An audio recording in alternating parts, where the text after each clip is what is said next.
Former Attorney General Eric Holder called out President Donald Trump's false remark about former U.S. Barack Obama on Monday, where he claimed that his predecessor did not care enough personally call the families of fallen U.S. soldiers. Holder urged Trump to stop lying, posting a photo that showed him standing alongside Obama in the Dover Air Force Base, Delaware, where both of them comforted the families of the fallen soldiers of the military in the DIA. Holder's tweet was sparked from a comment that Trump made during an impromptu press conference that he held in the White House Rose Garden on Monday afternoon. During the conference, he was asked about his silence following the killing of 4 Army Green Beret soldiers in Niger on October 4. At this, the president replied saying that he had personally taken the time to write a letter to each one of their families and that he would call them up at some point. He went on to remark that while he finds ample time in his busy schedule to attend to something like this, Obama never made it a priority.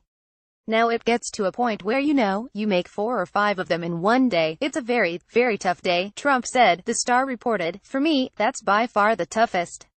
So the traditional way, if you look at President Obama and other presidents, most of them didn't make calls, a lot of them didn't make calls. I like to call when it's appropriate, when I think I'm able to do it. They have made the ultimate sacrifice.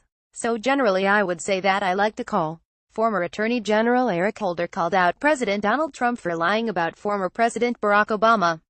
In this photo, former President Barack Obama and former Attorney General Eric Holder attend the National Peace Officers Memorial Service at the Capitol in Washington, D.C., May 15, 2013.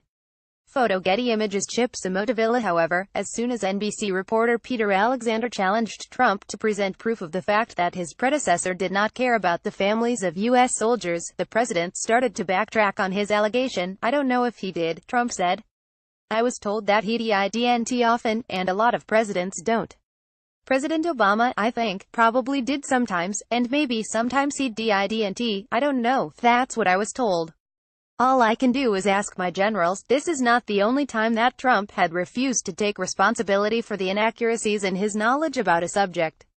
After he falsely claimed back in February, during a press conference, that he had won with the biggest electoral college margin of victory since former President Ronald Reagan, he was challenged to prove the fact by a reporter.